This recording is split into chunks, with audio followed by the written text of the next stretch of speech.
Hi, good evening, everybody, and welcome to the first Kavli Conversation on Science Communication of the new year. Well, it's March 1st, so it's hardly a new year, but we're starting, and we're thrilled to be doing these events yet again, thanks to the generosity of the Kavli Foundation. My name's Dan Fagan. I'm a professor of science journalism here at NYU and the director of the Science, Health, and Environmental Reporting Program and the Science Communication Workshops. It's just super excited to have Sabrina Imbler and Helen Santoro with us today to talk about first-person journalism and all of the complications but also opportunities that ensue when you are writing, at least in part, about yourself. This is a topic that I have wanted to have a Kavli conversation on for a long time, and I'm thrilled that we were able to do it tonight. And the reason we're able to do it tonight is because of our moderator, Robin Lloyd, who put this together. Robin is a visiting scholar here at NYU. She's also the president of the Council of American Science Writing. She's a senior editor, I think that's the correct title, at Scientific American, and she's also an editor at Quanta, and she's just a super busy, super awesome science journalist. So with that, I will turn things over to Robin Lloyd. Thanks so much, Dan. It's really great to be here and to see everyone. Thanks. So I just want to elaborate a little bit about the topic tonight. Being the teacher that I have been of science journalism, of course, journalism classically, we beat this in pretty strongly that it is classically written in the third person. And I'm sure you've had editors take your voice out and take personal references out of your work over and over. And it's something you grow accustomed to, but it's quite awkward initially, perhaps. So the reporter is scarcely or never present in most classical journalism stories. Not all, of course. Of course, there's always that funny expression that I like when referring to something that has been told to you, but you say, let's say you're interviewing a scientist or physician, Dr. Rodriguez, and you'll say, Dr., quote, quote, quote, Dr. Rodriguez told Wired magazine. How did that happen? Inanimate object. So the story is not you. That's the conventional approach, obviously. This evening we're talking about when the story is you. You are either at its center or the primary focus, or in some cases, the writer is a character or an anecdote or mentioned in the story, or at least you get to use the word I at some point. So, I guess the question is, what do we consider, what are the issues around that as readers and writers of this genre? It's a current trend, perhaps, more first-person narrative writing.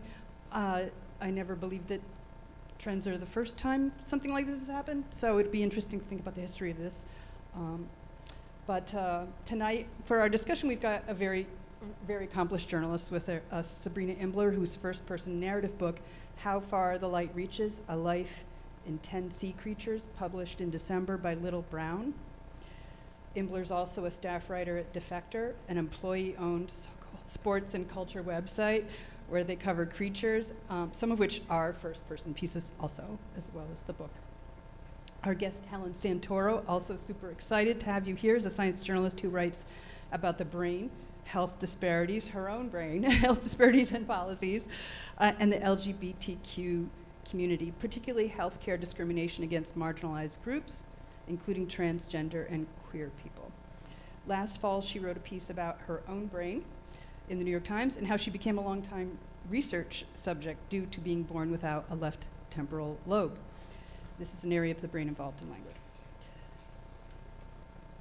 So I think I'll dive right in and ask you, how did it come about, both of you, each of you, that you chose to do this kind of journalism, first-person narrative, either with yourself at the center of the focus or integrated into the narrative? Probably use the mic, I guess.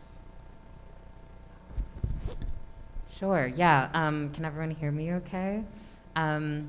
I guess I started writing for scientific magazines and blogs in the traditional sense, and like not being present at all in the work. And the first time I started to use the I was not necessarily in journalism, but in personal essays, which my personal essays often involve like some kind of scientific concept, and I will sort of break it down, and it does do the work of science communication, but it felt very separate from the work that I was doing as like a quote unquote objective journalist at a blog or at a paper. And I felt like the reason I wanted to use the I in those cases, well, they were personal essays, so the I think needed to be present, but it allowed me to, I think, sort of write about research that I had come across before but hadn't had the capacity to write about, and research that I felt a very personal connection to, that felt deeply tied to who I was and my own experiences, and to sort of write about that connection authentically and not pretend like it wasn't about me, because for me, yeah, the story sort of emerged out of an experience that I had. And then later on, I guess, as I sort of did these two different types of writing, journalism and then personal essays, I have now sort of landed at a point where I do a lot more personal writing, like at my quote-unquote job. No, it is a job. I do have a job.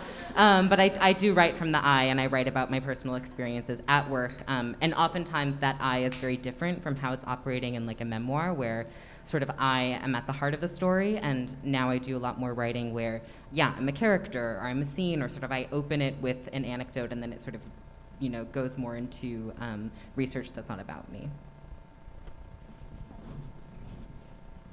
Yeah, I feel like I got the very stereotypical story of how I got into science journalism, and very millennial of me, is like Radio Lab, and I also loved BuzzFeed's personal essays, and I loved that combination, and I felt most compelled to learn more about the science when there was an I. So I really only I feel like the way in which I incorporated that into more of my traditional journalistic work was by bugging my editors to letting me use that I. And a lot of the times it gets shut down because you want that objective journalism where you're nowhere to be seen.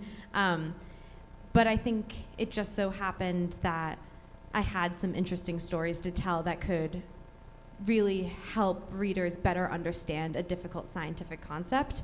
And some editors seem to like that idea, and I'm trying to now take off more with that and use that as leverage for future stories that potentially use more of that I, because I just find that a really compelling way to discuss really complicated scientific issues. Okay, I want to know more about that. So it's a compelling way. How is it more compelling?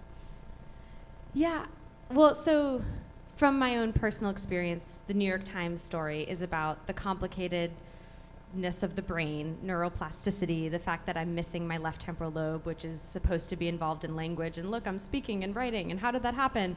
And I could have gone about that. There are other people missing their left temporal lobes or have had strokes and recovered their language. But it seemed that from my perspective, and when I told people about this, because it's such a typical part of my life that I don't think I fully understood how weird the whole situation was.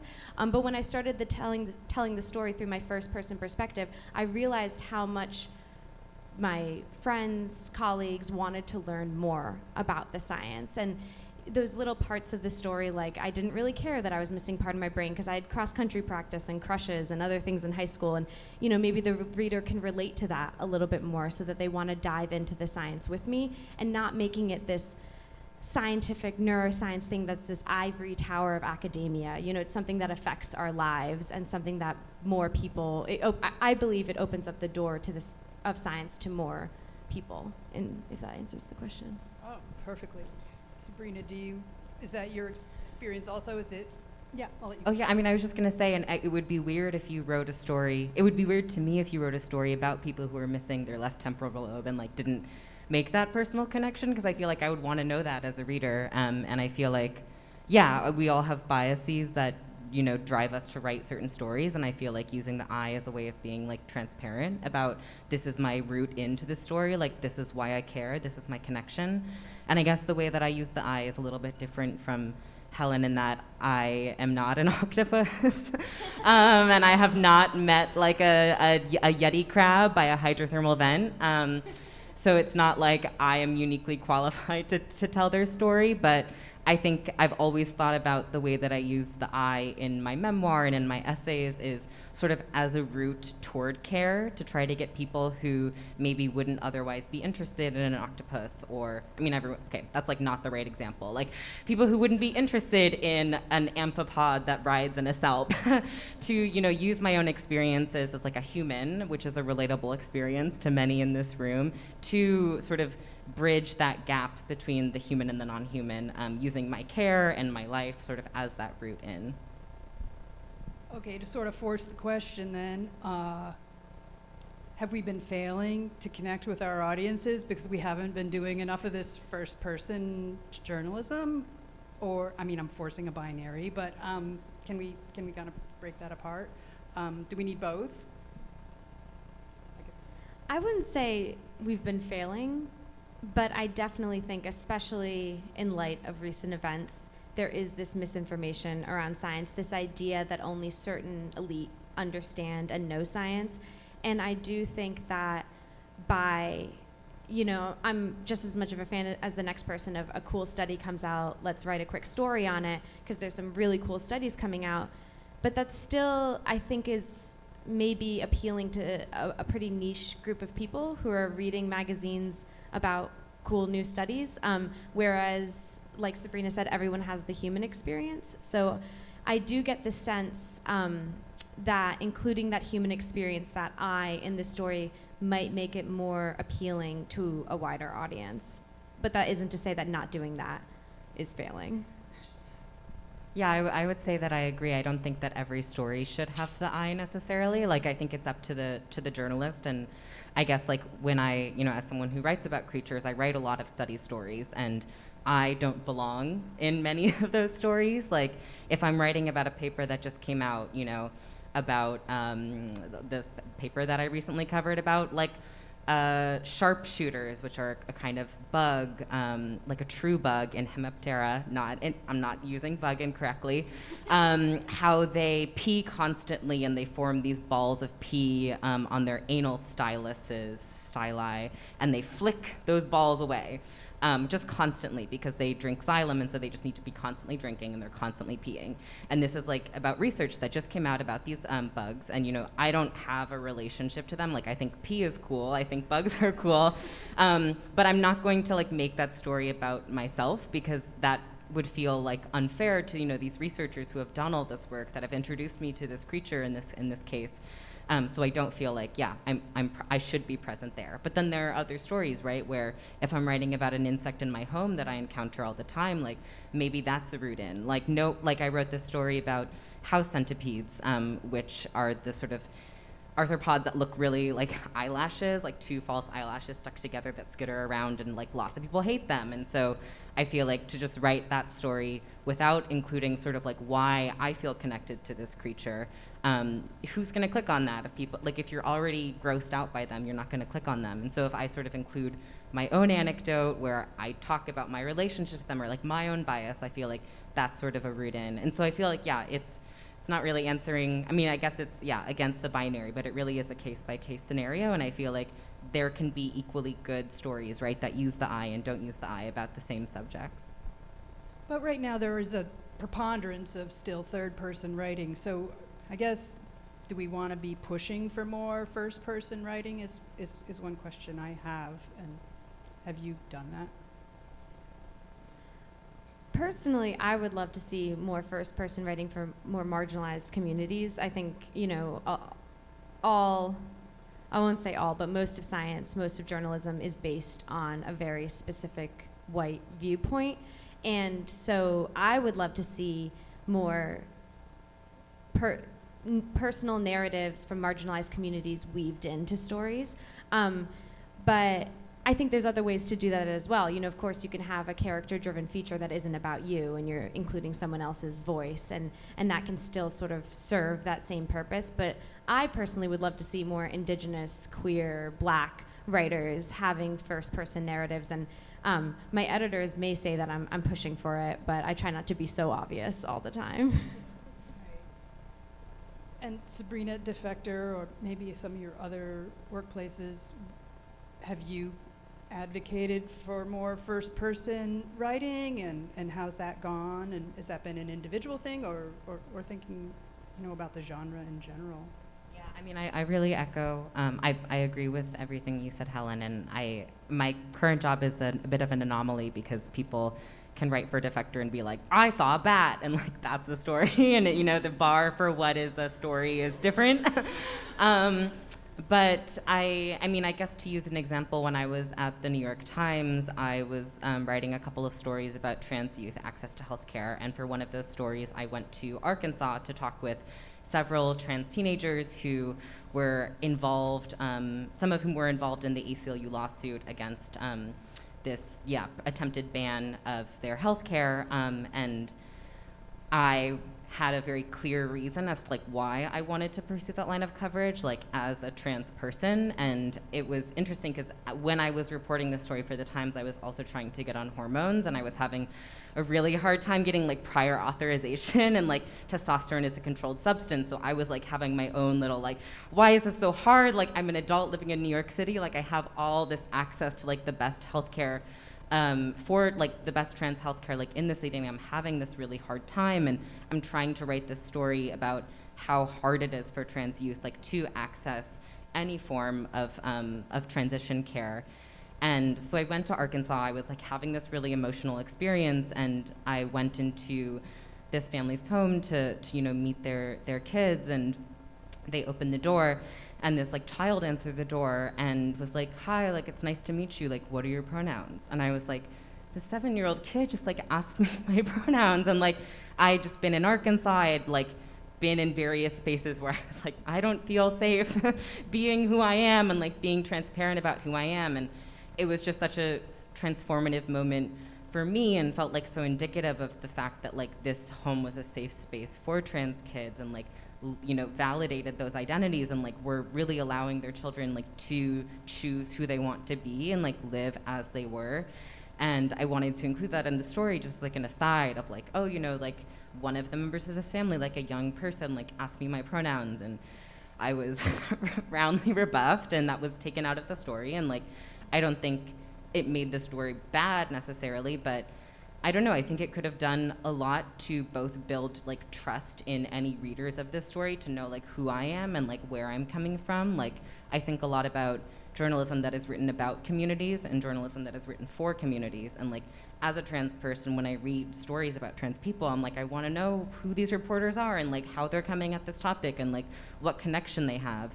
And even if it's not using the I necessarily, it's like, yeah, just being present in that story and understanding like, yeah, what your draw to the story is and what your ultimate goal writing the piece is. I want to take apart a little bit some of the stuff we've touched on regarding the topics that we write about and first-person narratives. So I'm seeing resonance with first-person narrative and communities of color, queer communities, queer experiences, creature beat, and social justice issues, social disparities. Are there topics and beats that are more amenable to first person than third person, or that could really benefit from more first person, or that we could mine?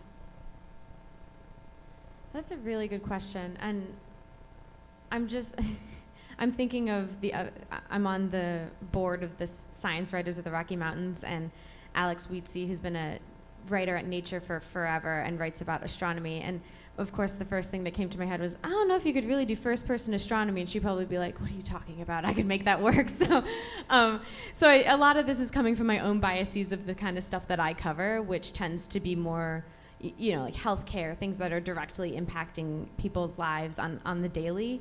And I would say, from my experience, granted, I would love to see a story of an I person, going into space and talking about something like that, but it seems easier, again, in my experience, to find personal stories that arise out of things that may be social justice or disparities or discrimination, because there's this real need to know who is affected. Like, what does this legislation impact? What do the families look like? Who do the characters look like? Because, you know, right now I'm covering a story for Kaiser Health on a new legislation in Colorado about learning CPR in high schools. Like, that's pretty bland, but when you put the person to it, or your own experience, if you were a sudden cardiac arrest survivor, I think it makes it more meaningful.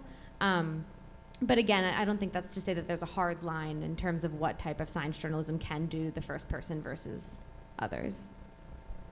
Yeah, I mean, not to be like, I agree again, but I think that any story that is about like a community that has been excluded or marginalized, like I think it can be really helpful to use the I, or to have, you know, the journalist who's reporting that story, like, have a connection to that story, because I also think that means that they probably have a better sense of, like, what are the subtleties of the conversation happening around this? Like, maybe, yeah, I think, I don't know, I'm like thinking about this great piece that Andrew Zaleski just wrote about chronic illness, or like Eleanor Cummins' great piece about OCD diagnoses, like all of these, I guess, medical narratives of someone who has experienced a diagnosis and, you know, is sort of reporting out, like, what are the implications of that? Like, I don't know, as a reader, I find those stories to be so powerful because there is that sort of personal connection.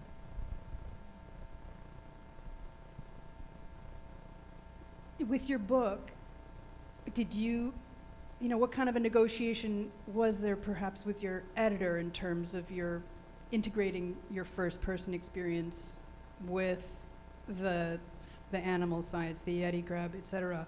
Yeah, can you talk about that? And then I want to ask, I think you have a book on the horizon as well, Helen, and so hopefully one day. Yeah, all right, so. You do. Yeah, so in my book, most of the essays took that sort of stereotypical, like, Stephen hot dog approach of the essay, where it's like you talk about, maybe this sounds like gibberish to people who don't read about personal essays all the time, but it's kind of like, you're like, I was at a picnic eating a hot dog once, and then there's like a section break, and then it's like, the hot dog was invented in 1871, and sort of like that switch back and forth, which is like corny, but it works for a reason, and I really liked that sort of often, yeah, that kind of cliche form for my book, because I do believe that section breaks, like, just physically separating, this is my personal experience, and then this is where I'm talking about the Yeti crab, was really helpful, and helped me feel like I was drawing a very discrete line between, like, I'm talking about my own life, my own experiences, I'm thinking about my own thoughts, and then here is where I'm talking about the research and the crab, and like, sort of having that just switch back felt like the way that I felt, yeah, like, was clearest to the reader as to, like, what part of the narrative are we in, and making sure that my personal thoughts were not bleeding into the part where I'm like, this, you know, they sent an ROV down. My editor didn't really have a lot of pushback, I think. She doesn't really work with science books a lot, and so I think she really just, like, trusted me, and sometimes I was often the line of, like, I don't feel comfortable doing that, or, you know, I don't want to sort of merge these things. And the moments in the book where I am present with the creature, it's because I had, like, a personal interaction with a self on a beach or something. Yeah. Did I answer that question? Perfectly, yes, thanks. So Helen, I'm thinking about particularly your New York Times piece on your being a research subject. So, like, yeah, how did you negotiate yourself in, you know, in that piece relative to the third person material, the didactic, the science? Well, little did I know, I was using some hot dog Stephen Hot Dog. Stephen Hot Dog, which I actually really love and never knew it had a name until this very moment. So, yeah, so the piece, it was very much like that, opening up my birth story, huge hole in the brain. This is really concerning. My poor mom, who's right there having to deal with that. And then going back into the history of, you know, Paul Broca, how we discovered what happens in the left temporal lobe and things like that. And I had a wonderful editor at the Times, Virginia Hughes, who used to be at BuzzFeed, and she was incredible at helping me weave this through, because this was really the first time that I had done a previous story for Kaiser Health about my wife and my experience when she got laid off and was trying to get estradiol to, you know, help continue her transition. And we realized that the insurance. The state-run insurance just was like, nah, estradiol is not important. And so that story was sort of more traditional in that, opening up with our experience, but then the rest of it was the pure journalism, whereas the New York Times piece more weaved in and out. And it really does, I felt very lucky to have Ginny at the helm with that because she's very good at that kind of narrative arc. But I do think that there is an art to how much you include of your story and how much you include of the pure science, and making sure the science reported part doesn't go on too long so it isn't too dry, and then you lean it back. And I still haven't mastered any of this, but yeah. Did you have to work on that ratio in your book? Yeah, I mean, it was interesting to work with an editor who isn't a science editor and doesn't have that kind of background, because she was always like, include more of yourself, like that's the easiest part to read. And I'm like, I'm the most boring part of the story, like there's a Yeti crab here, like give him 6,000 words. So yeah, I think it is really tricky, because I think often as science journalists, like we have a very specific lens as to like what is interesting and how much science the reader can stand. So yeah, I mean, I think it really is like piece by piece, and thinking about, how deep do I want to go into the actual research? How much do I want to, how much color do I want to give? So it really varies, and I also haven't mastered it yet. Yeah, so I guess I'm kind of thinking about what's like a world, like my next thought is, a world where it's all first-person journalism, first-person narrative. So what are the drawbacks there? Like what is the price for us as writers? I'm thinking there could be one, and for readers. Is there a reason we don't want to go all that direction?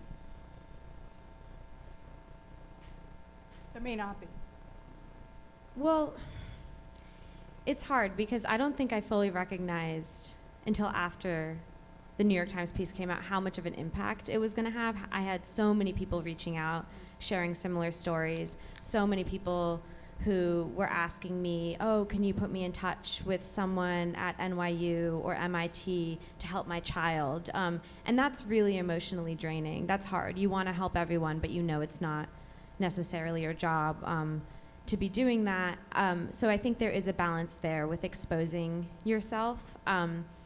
I think there also is another balance regarding the fact that I was born in New York City with these hospitals, and I then lived in Boston next to MIT. Like the level of privilege that I had to be born at a teaching hospital where they just so happened to do a sucking test and I didn't suck hard enough, and then they had an MRI or a CAT scan, and then I went, and then I went to NYU Langone Medical Center for my whole childhood, and I think that's worth considering, and is actually something that my editor and I have talked a lot about with regards to the book proposal that I'm writing now.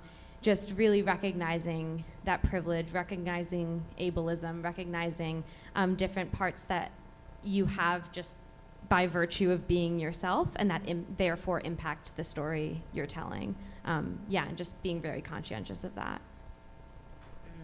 Oh, I don't want to cut you off. I don't want to cut you off. Okay.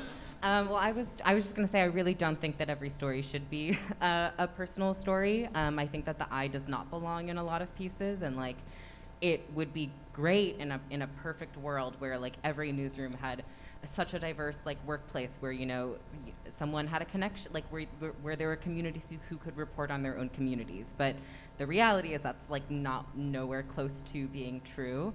And when I was a reporter trying to report on communities that I didn't belong to, I did not belong in those stories. And I, had to do a lot of work in terms of trying to make sure I was speaking to, lots of people and asking them for feedback about, how do you feel about this framing? Here are the things I want to avoid. I reported on indigenous communities at the Times, and that was really difficult, and I did not belong in those stories. And I think that if you are going to put yourself in this story, you should really be asking yourself, what is the end? What is the end goal of this? What am I hoping to bring? And I would be really careful if you are trying to put yourself in a story about a community that you don't belong to. It's are you acknowledging your privilege in this case, or are you having an emotional experience through this marginalized community, right? So I think just to think about your positionality in the stories, and to think about, like what are the stakes of me bringing the I in, and what do I have to add? But then it's like, if you're writing, I saw a bat, it's like, yeah, you saw the bat. You can be in it. Cool. I'm thinking about your book proposal, Little Helen, and I don't want to talk about something you haven't really finished at this point, but I mean, are you willing to talk a little bit about, it's almost like a do-over, right? Like you did this story for the Times and now it's like, okay, book, how would I do this differently? And I'm thinking like, particularly with respect to the first person voice, I mean, you were constrained by the editorial culture of the New York Times, obviously, but larger than that, are you thinking that you're going to change your first person relationship to this book relative to the, how's that going to change? That's a really good question. And so a really good example of a book with amazing first-person science is Lulu Miller's Why Fish Don't Exist. Of course, I've read it like 3 times. I'm absolutely obsessed. And I went to my literary agent with a proposal sort of in a similar vein to that, and she was like, maybe you need more time to write this proposal. I think you should. I was like, okay, I will go back and redo this. So that is to say that there's many different ways to do a first-person narrative when it comes to science, and also, unfortunately, I'm not Lulu Miller. So it is interesting you say that, because it seems that I was planning originally, so the book in and of itself, what I have so far in my very messy proposal is going to be different chapters about how neuroplasticity impacts our lives, and that's everything from language to movement to our behaviors, and finding different people who have locked-in syndrome and they can only move their eyes, to have had a stroke and regained their ability to speak, and taking the reader through the story.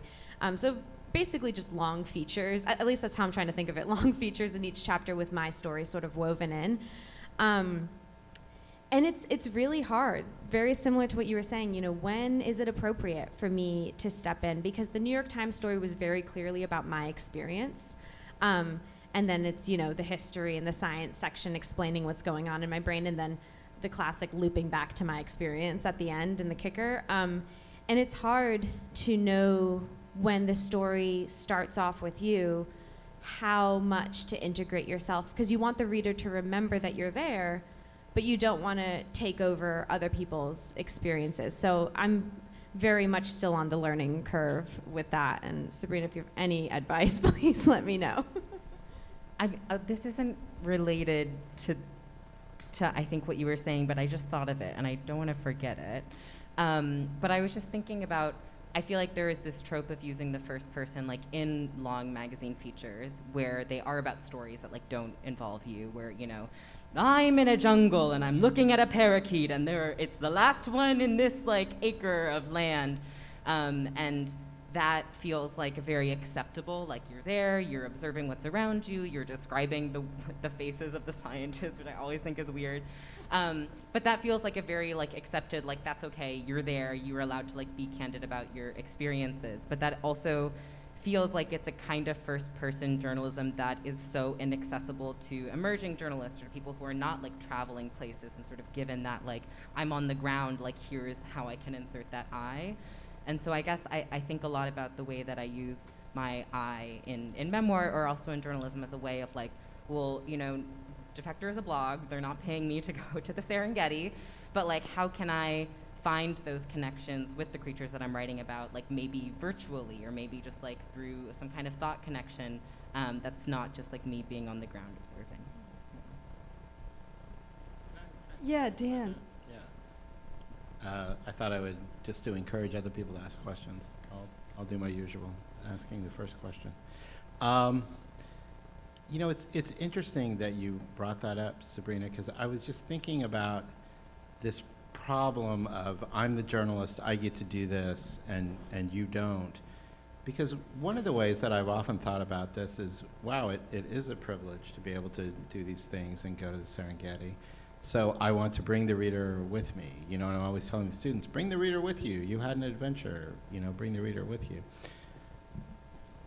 But that is not quite the same thing as putting yourself into the story. That's a sort of a step beyond.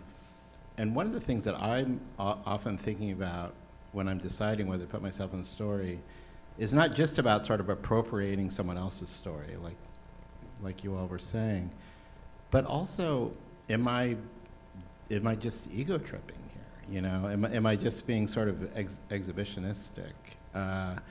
And I guess what I'm wondering is, since you guys in the writing that I've read from both of you have been really good about not seeming exhibitionistic, how did you figure that out, you know? And I think a lot of reporters err on the side of, oh no, that would be ego tripping, I'm not going to do that. And they should be more open to it. On the other hand, we all know plenty of reporters who clearly do overdo it routinely, and it's about look at me. So you both have kind of touched on this, but do you have any, I don't know, do you each have like sort of a kitchen cabinet of people that you bounce your stories off and say, is this too much? Have I gone too far? Or are you your own ego check? Or how do you do that? Yeah, it's a really good question, and I don't know if I have a very advanced answer, but I think I always think about, like, when I am bringing the I into the story, where I am talking about something that has happened to me, like, what is it serving? Is it serving the story, or is it an opportunity for me to, like, tell a joke or, like, do a bit, or, you know, kind of just share something about myself, which feels not interesting to the reader and, like, not in service to the story. And so I think I always try to think about, yeah, like, am I building the momentum of, like, the core ideas of the story? Am I sharing something to illuminate, like, the greater arc of the story? Which I guess is kind of hard to figure out when you're in the moment, but is what I always try to tell myself. Yeah, I'd very much agree with that.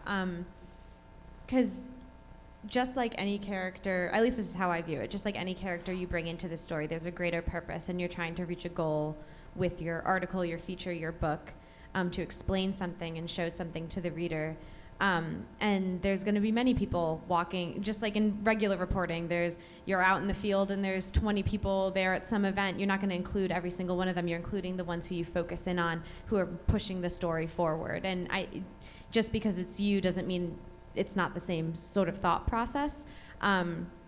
Obviously, with you, it can,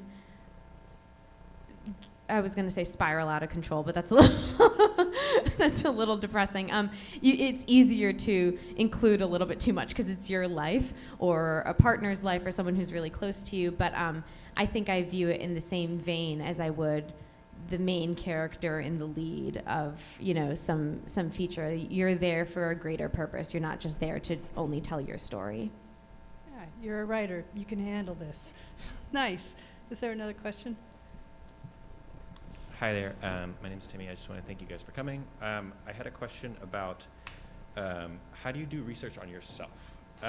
So when you are the subject, when you are the person that, traditionally we're talking to scientists, we're looking at creatures, whatever, doing a lot of research on that, and it's kind of easy to mine, but are you sitting in the dark by yourself, meditating on your past? Are you, like, talking to friends and families? How do you do the actual, like, process and work of mining your own life for credible, like, stories that you've done? Well, my poor mother was the subject of a lot of my questions for the New York Times story. I'm like, Mom, when was I born? Mom, what was that drug I was on? Mom, what was it? Luckily, she was very willing. But on top of that, because both of us don't have the most stellar memories, I would say, it was using, there you are.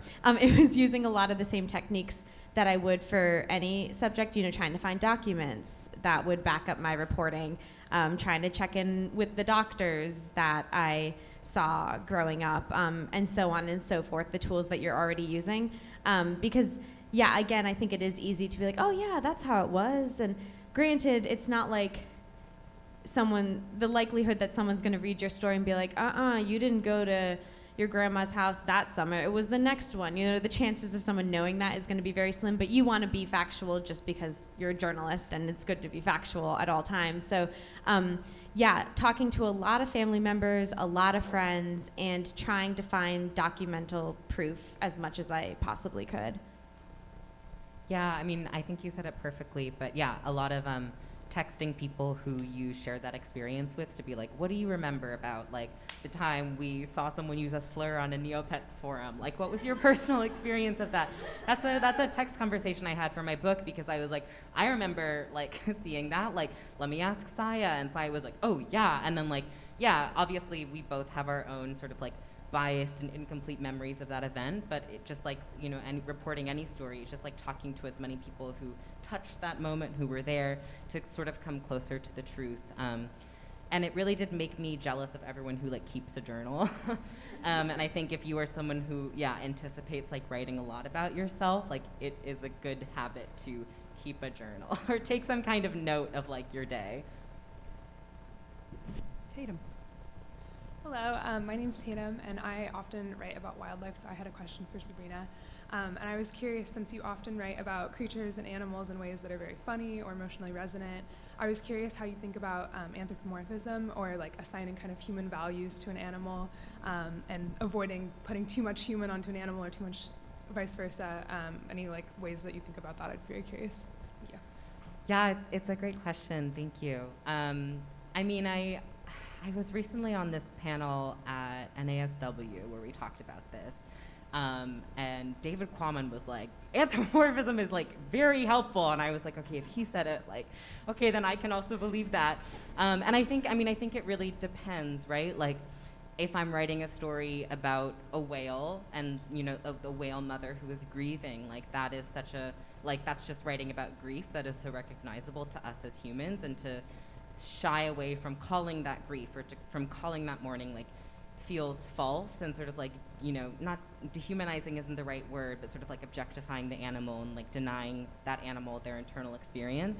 And then there's the other kind where you're like, you know, this cockroach like reminds you of your ex-boyfriend, and it's like, does it? Like, you're just making a joke about this. And so I think I'm always thinking about, you know, am I trying to recognize like an element of similarity like in this animal, or am I sort of like making a cheap joke that doesn't actually illuminate anything about the animal? And I think, I mean, a lot of my work, I do anthropomorphize, but I think when I'm writing about something that is so strange and so different from like my own human experience, like if I'm writing about something like a salp, which is like kind of gelatinous zooplankton that like alternates between sexual and asexual life stages, where like at one point it's a chain and at one point it's like a little barrel, like I don't have very many shared experiences with that self. And so when I try to build connection, I think I then go to metaphor, which feels like another useful tool that is not exactly anthropomorphism, but still a way of like building connection, and not trying to say that, you know, the self is feeling or the self is, you know, enjoying anything, but rather, you know, that these are the similarities that I see between like, you know, ideals that I aspire to in my own life and ideals that the self perhaps represents. But yeah, I think it's tricky, and I think I always just ask myself, like, who is this metaphor, this comparison serving? And I always ask the scientists, like, do you think like this is an okay way of talking about it? And you can always, you know, make your own call, but I think it's always good to check to see, yeah, what the scientists think as well. Is there another question? My question was just kind of like, when you're talking about, you talked about how when you're writing about science for like non-scientists, the I can be a good route into like making it relevant. When you're, I don't know if you have any experience of this, but like if you're writing about science for scientists, like in the context of a trade publication or something similar, is there still a role for the I or for the personal narrative in those contexts? And like, what are the dangers? What can it offer? That's a great question. Do you?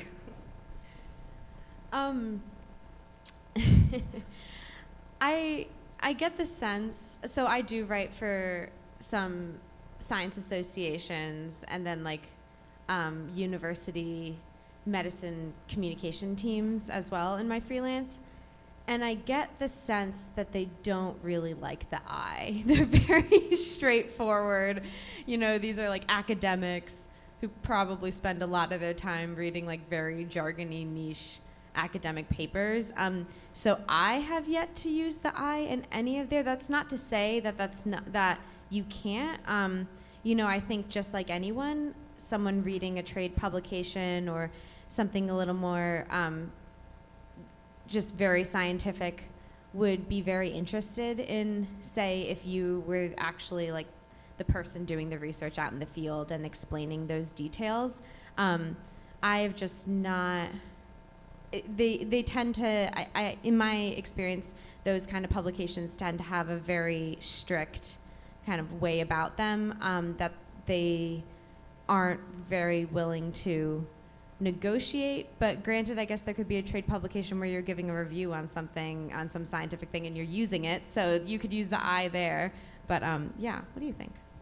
No, I mean, I think you answered it really well. Like, I don't have much experience writing for a trade publication, so I don't know what that would look like. But yeah, I feel like if you are physically interacting with something, or sort of, I don't know, I think a lot about the I, like, as it can be used as just a way of acknowledging bias, as opposed to, like, pretending that you are objective or, like, have no connection to anything. So I feel like using the I even to establish, like, this is my level of knowledge that I'm coming into this subject, like, I feel like that could be helpful.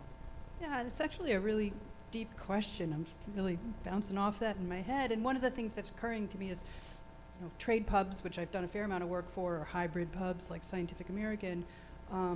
Q&A almost becomes, to a certain extent, a quasi first-person piece. It depends on how directive and how edited the interview is. And also at Scientific American, sorry to keep touting a place that's been a home for me for quite a while. We have a lot of scientist-written pieces, and you will have the first person in there. It's going to still have an academic remove to the tone, though. So it's kind of a hybrid, but I think that's part of the attraction of those pieces in the magazine, is you're like, wow, this person did that, and these are the problems they encountered, and they're telling me about them. Now, these are pretty edited pieces, but there's still something about the accessibility of those that I think works. And there are always formats at trade pubs for first-person pieces by scientists, opinion essays, but that's different from a first-person journalism piece. Quite a bit different animal. But it's interesting to think there is that crossover in the trades. Is there a question? I was just wondering, this all sounds like a very vulnerable experience, and I'm curious how you negotiate what you're going to keep for yourself versus what you let out, especially if it has to do with like personal experiences with other people who may or may not have consented to the story being told and such. That's a really good question. When I wrote the piece about my wife and I struggling to get her estradiol, if any of you go into freelancing, definitely would recommend protecting yourself before doing something like that. Granted, this was also about trans health, so anything you say about trans health nowadays is controversial to trolls on the internet. But I did get letters and hate mail for that piece. So definitely being aware of that in general when you cover controversial topics. I was talking to a colleague at Kaiser Health, and they were saying they're dealing with the same thing now that they're covering gun violence. So that can sort of spread the gamut regardless of whether you're doing personal or not. But personal will make it more personal, so they have more to say in their letters or whatever. But that's something that I'm struggling with in my book, and I would love to hear your thoughts on this, because you want to be true, you want to be factual, but then you have to take into consideration who of your family is going to read this, how is this going to impact people. This is about my childhood, which isn't always roses, and so how do I manage this by being truthful to my reader and also, protecting people I care about? And I don't have a clear answer to that. I'd love to hear your thoughts. Yeah, I mean, it's really tricky, and I think every writer sort of takes their own approach. I think that the rule of thumb I try to use is, like, if I'm writing about someone and I, admire them and I want to maintain a relationship with them, like, I'm going to tell them about the piece in the very least. I'll probably share it with them. Like, everyone who appeared in my book in some substantial way, like, I, said, hey, like, you appear in this essay, like, I wanted to give you a chance to read it, and, like, you can share feedback, and I, like, will, if I've done something harmful or, like, shared something that you didn't want shared, like, I would absolutely take that out. Or maybe, like, your memory of this event is different from mine, and so I feel like it's all about that conversation in coming closer to the truth of that experience and like respecting if someone doesn't want their story to be told. And that's also different if it's like this person harmed me, or you know, I want to like tell my truth of this experience and I don't want to engage with this person who harmed me. So it really depends. And I guess when I was going through the process of revising my book, I cut out a lot of stories that I had told about other people, or like things that I had sort of shared that didn't feel truly necessary to, because I felt like the only person whose story I really felt like I could tell was like mine, like honestly. And I also, yeah, I guess I believe that every piece that you write about yourself like can have lots of different versions, and some of those versions live on your computer and other like versions like live with your therapist, and some can be published. And it's okay to sort of, I think it's really helpful to take time just to sort of like, after you write a piece, just give it some time and return to it with you know, I keep on saying time, return to it later and see like, do I still feel like I want to share this? Like, did I write this in the heat of the moment? Like, or am I talking about something like years ago that I sort of feel more distance from? And so just checking with yourself and always erring on the side of like, if I feel at all uncomfortable with the idea of sharing this, like I'm just gonna cut it. Like there is no greater, I don't think an essay becomes, you know, automatically better by sharing more of yourself or more of your own experience, and you deserve the right to privacy. And I would say if you're writing about yourself for any kind of publication, it feels very important to try to negotiate that you retain the intellectual property to that story, which I always try to do with every story, but I think feels really important if you're writing about your own story. Great tips. Kylie. Hi, I'm coming from behind the video real fast. But yes, I think this is particularly well timed for the Sharp students right now, because we're about to write personal essays, reported essays for one of our features.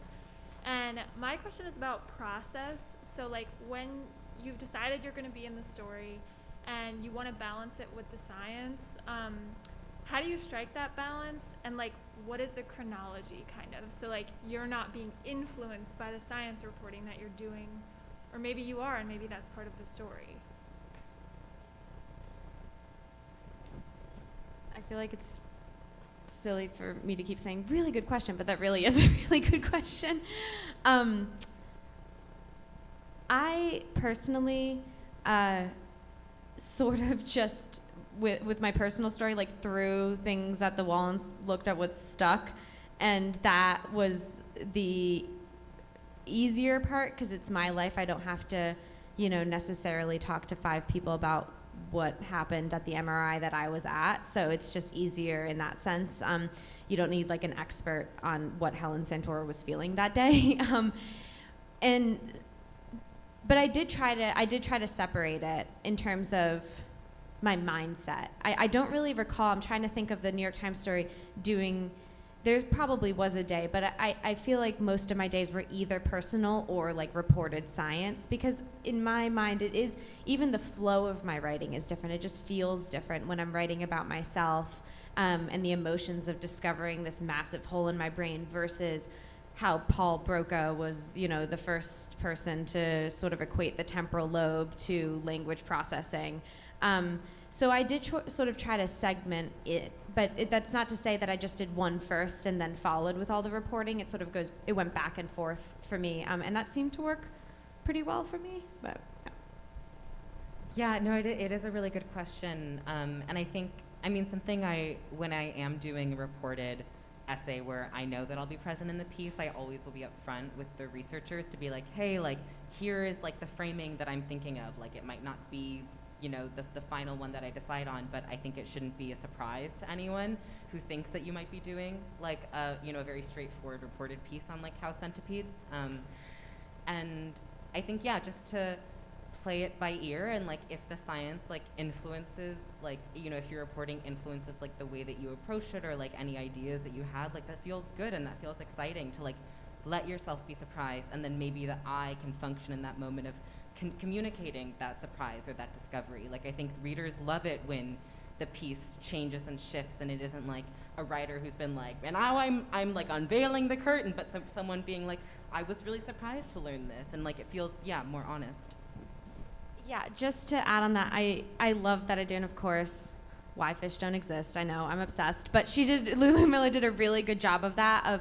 I was very confused when I first started writing the New York Times piece and the book proposal. Like, I have to know all the answers to these things. It's like, no, you can have a question and walk readers through that question. And that's really exciting for you and the readers. For example, I'm still wondering what this hole is in my brain. I literally do not know. We don't know if it was a prenatal stroke or if it's a cyst. So I'm literally discovering that. And the hope is alongside readers when this book comes out. So it's still okay to have scientific questions that you're figuring out as you go. Nice. Zach. Yeah, that's sort of along those lines. We've talked about some of the external barriers toward writing these first-person narrative stories in science journalism, but I'm curious about some of the internal barriers too. Obviously, vulnerability is an obvious one, but I imagine especially for stories like yours, Helen, where the story itself is very core to your identity and many of your mini stories within your book, Sabrina. How has that materialized in your process of writing, and how do you get over this hurdle of knowing that you have this additional hurdle to jump of this is my one chance to tell the world who I am? I only write, I guess in your case you're kind of writing this twice, but in general you have this one chance to show who you are. Yeah, that one of the things that brings up for me is, and we've sort of touched on this, just how memories change, and we never know what exactly happened that day. So, for example, in the book, there's going to be a moment where my mom knows of this. Don't worry, I'm not hiding this from her. Where my dad reveals to me that I have a hole in my brain, and I'm 18 years old, so I didn't know previous to that. And I have a very specific memory of that moment, but I'm assuming my father has a very different memory of that moment. And I think it goes back to a lot of the great things Sabrina was saying with regards to, just like you would, checking in with your sources. How do you remember this? But there is a hurdle there in terms of the emotions I was feeling and wanting to get that across, and the complicated relationship between the emotions and the reality, and how that influences our memories and influences how something like being a research subject from when I was 0 has impacted my life. And I do worry, and again, I'd love to hear how you went about this, because I do worry how much my emotions are impacting the reality of what happened and how to balance those two things. Yeah, it's a really good question. I don't know. I mean, I think the one thing that sparked an idea, because I don't really have any answers, I think, is that I don't think you ever really have just one chance, to show the world who you are. I know there is, a lot of rhetoric around, really, spend years, making this thing perfect, and I feel like that would have worked in the 1800s when we could all just be in a cabin and have a lot of leisure time. But I feel like my career has been really well served by me just thinking okay, well, this is my understanding of something now. This is my understanding of myself at this moment, and so I'm going to publish it. And a lot of the essays in my book I first published online as 2,000-word essays, and they have changed a lot as I was able to revisit them for the book. And I imagine, Helen has a similar experience of writing this piece that came out in print and will be expanded and shaped and transformed. And I think it can be really valuable just to get that idea out there. And even if it's not oh, I wrote this thing and now it's becoming a book, you can always write another piece, or you should always be able to write another piece as you change and as you learn more. So yeah, I don't think don't put all that pressure on yourself. Yeah, I'll just jump in then the next question, but I feel like, Sabrina, your book is the answer to that question. It has so often in the book is the theme of we're metamorphosizing. This is us now. We're going to be something new the next day and the next day and the next year. And we have an opportunity to shape that and reflect on it and evolve. It was really a supportive message. Yeah, I mean, there's one essay in my book that's about my gender identity, and when I was trying to write that essay, I was so stressed because I was I have to know exactly what I am and know the words so that I don't change my mind, which is so stupid because anyone who's trans probably knows it's a journey. or it can be a journey.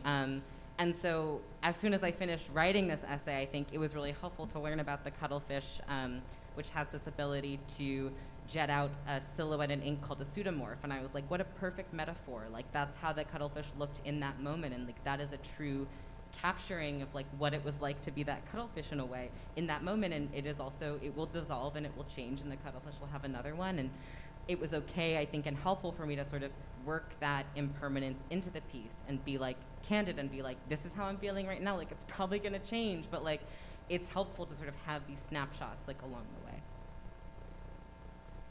Yeah, and your book also structures it as snapshots. So it's not like, this is it, this is the book, this is the story, 19 whatever, to 2000 whatever, no, that's not how we experience things. It's not always linear. Hi. So both of you have discussed examples of stories where you bring yourself into the story or when you are the story. And some of those definitely lend themselves to being more applicable to, a wider audience or a subset of your audience than others, such as having a part of your brain missing, not something that necessarily every reader is going to relate to. So I'm curious to know for subjects like that where it's a little bit more specific, obviously there's an element of intrigue to that, to a general audience, where it's naturally going to be interesting for the curious reader, but how else do you, connect with your audience when you are writing about something that is totally unfamiliar and unrelatable to them?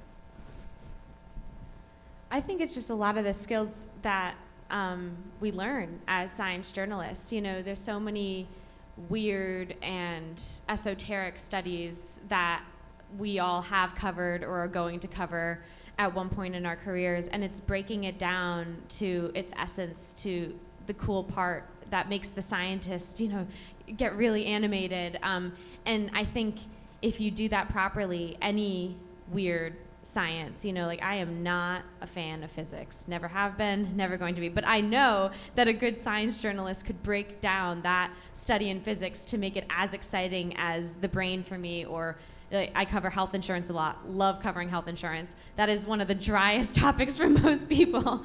And it's, the same tactics that you learn as a science communicator. And I think if you do those properly, you can really make I can't really think of any science you couldn't make exciting and appealing to a wider audience. So. Yeah, I think a lot of experiences and material is it's hard for me to think of something that isn't relatable, really. I don't know. I would want to take that apart a little more. Question? So, hi.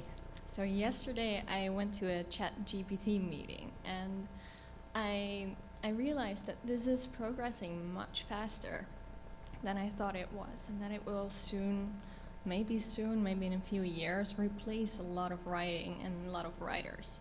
And what I was wondering is, what are your thoughts on ChatGPT? And also, do you think that first-person writing is a remedy to being replaced or becoming obsolete as a journalist? It's just really funny you say that, because literally my dad 2 days ago was like, I'm on ChatGPT, watch out for your job. But I don't want to take over. I don't really have more to say right now than that. So. Yeah, I don't really think about ChatGPT, to be honest. I feel like it floods my feed, and I shield. I guess the personal is a way to prevent yourself from being obsolete.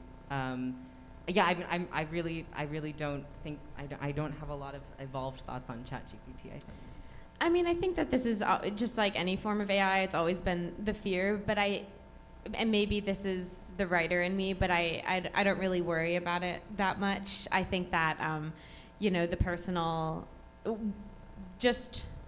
and maybe this gives me, I have too much faith in human creativity, but I just think that can't be replaced. At least that's what I told my dad in the text, so. Good question, thanks. Sorry, do you use it yet? Are you planning to use it in your writing? I'm going to be real. I don't really understand fully what it is or how you use it, so I haven't really spent a lot of time around it. I don't know, but Like people in my Slack like asked it questions and then it gave like really bad answers. I think is the extent to which I've used it. Thank you for your answer. You know, that was a really interesting way to think about ChatGPT as you know, first person being an alternative to it. There are at least two things that ChatGPT can't do. One of them is tell the story that's inside you because you own that story until you choose to share it. And the other thing that ChatGPT can't do that good reporters can do is that not all journalism is derivative. It feels like it is sometimes, but not all journalism is just a repetition of something that's been published in some other form. So truly original reporting, no AI machine is going to be able to compete on that because there's nothing for the AI machine to draw from. So original reporting in the end is going to be a refuge for all of us, I would like to think, until it isn't. Yeah, Also, so I stay don't know tuned, right? We have an event coming up. Yeah, we are going to do a big discussion about this in a few more weeks, so stay tuned. Let's see, that's the next one. It's 3 weeks from today, so come back and let's find out. Well, we're going to learn a lot more about that. But it is true that first-person reporting is a refuge from plagiarism. You know, it's a refuge from somebody swiping what makes you you. And so I think it's probable that first-person storytelling we're just going to continually see more of it because it is an alternative to this AI-driven flood. I don't know. I haven't really thought about it until the last 5 minutes, but I wonder what you guys think about that. yeah, when I was speaking to my editor, she was saying how she's noticed an uptick in this kind of science first-person books and articles. And I wonder, this is more of a question than anything because I really don't have an answer to it, but I do wonder how much of it goes along with sort of the ongoing redefinition of journalism and the question of objectivity and what that objectivity is really based on. And I'm all for those kind of questions, so it really excites me. And also, I've only been in journalism, 4 years, so I know that there's much for me to learn in terms of what those questions what they will unfold.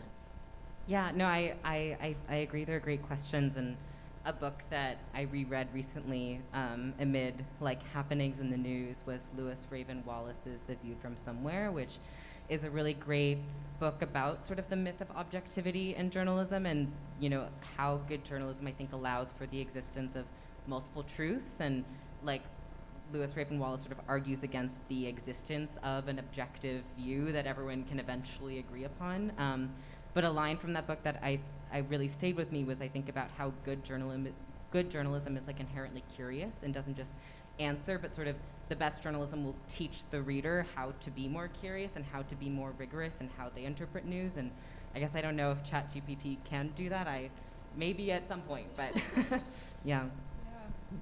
I want to pull back for a second to a craft issue with first-person narrative. And one thing I was wondering is whether, now that both of you have taken or are about to take pretty deep dives into this format, has it changed how you do your third-person writing?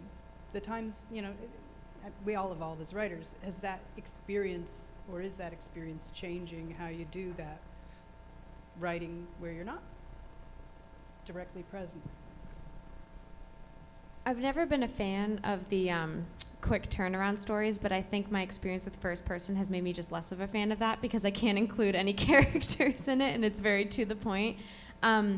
But when I do get the opportunity to do more deep dives into people, I do think it has opened up even more questions to ask beyond the what did it smell like in this place? What did it look like? You know, more emotional questions that really get to the core of, again, that greater goal you're trying to do with your article. And I definitely have found that I'm more cognizant of that with the characters in features or longer pieces.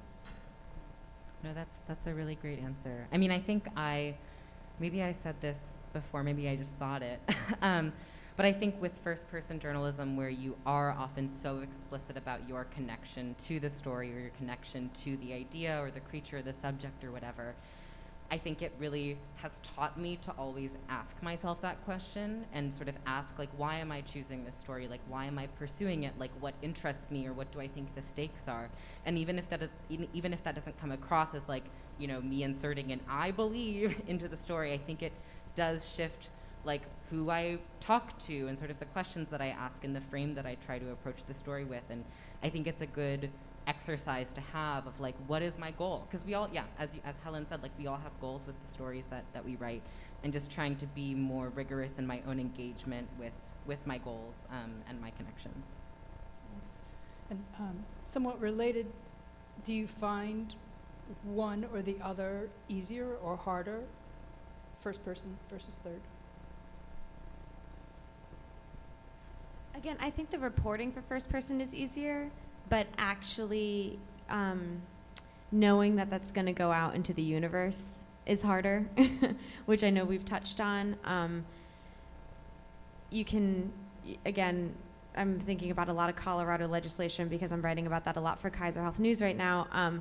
And I don't really stay up at night, obviously once the article's fact-checked and edited, being like, man, I'm really nervous about this article on CPR legislation, like this is going to be a big one, whereas I really did lose sleep before the New York Times article comes out because it is a lot more vulnerable.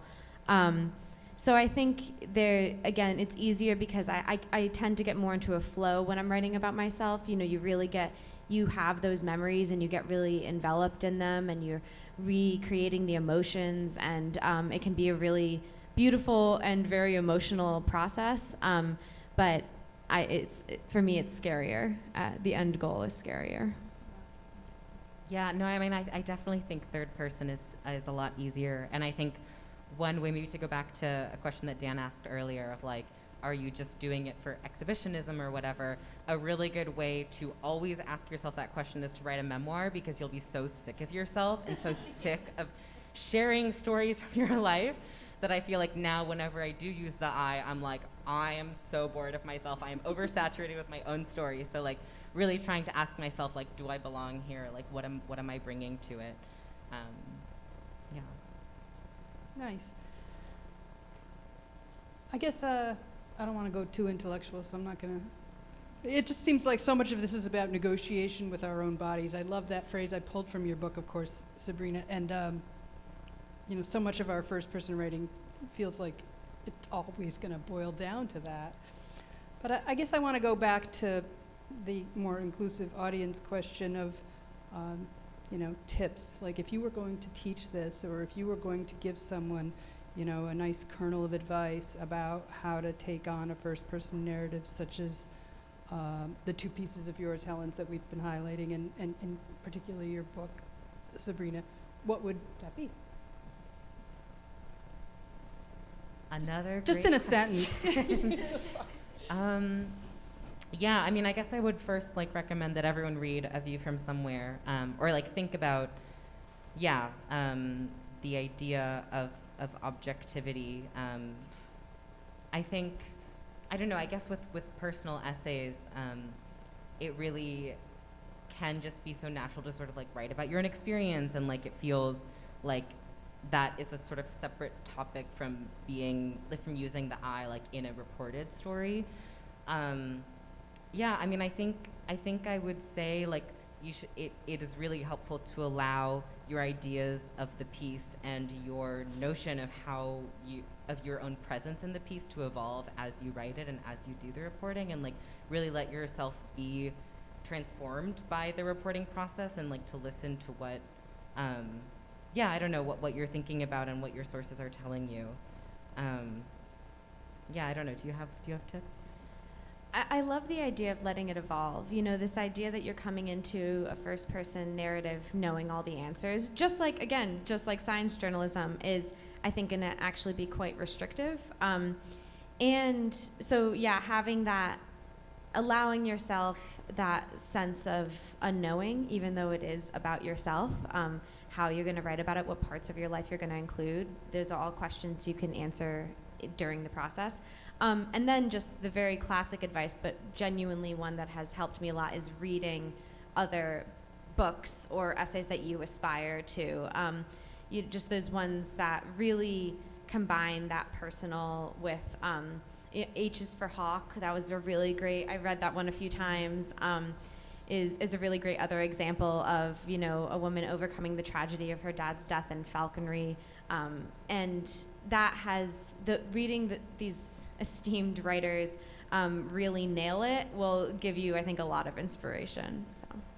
I guess just because you brought up books, like 2 books that I was thinking about in preparation for this conversation. One is What My Bones Know by Stephanie Fu, who is a audio journalist, and it's her memoir about her own experience of CPTSD, and involves like conversations with her therapist as she, you know, understands her diagnosis. Like it's a mix of memoir, reportage, like forward thinking, also like service journalism of like, if you live with this, like what can this look like? And I feel like it can be really also like freeing to think about like, how can I, is the traditional narrative form like helpful? Like, are there ways that I can break the form that might serve this story? And I felt like that was a book that really did a lot of work with the eye. Nice. I once had a really smart editor, a really great editor, sort of boil that down for me. And he said that you should read yourself the way that you read other people.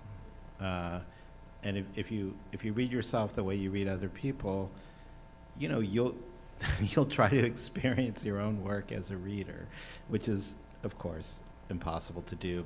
But you can aspire to that.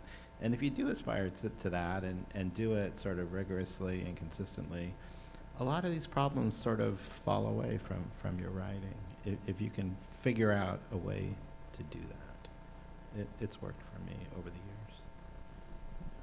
years. Is CPTSD chronic post-traumatic stress disorder? Okay, so it doesn't go away.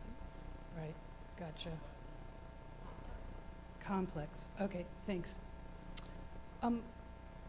One kind of ethical question that crossed my mind with this topic, and again, we've kind of danced around it, but just to say directly, there's this whole, there's been a lot of conversations in the last few years about how extractive reporting can be for our sources, and I just sort of thought, wow, is this a remedy for that to a certain extent? We have talked about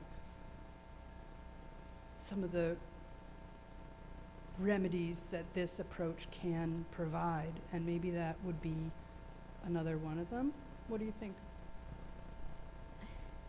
And just extractive reporting, just the fact that like when you're on the other side of the microphone and someone is interviewing you or taking notes, just, you don't get a lot of feedback or support for revealing or answering questions, and there's been a bunch of essays on Pulitzer Center, I think, about how to do that better and how to be more co-participating with your sources in creating your work.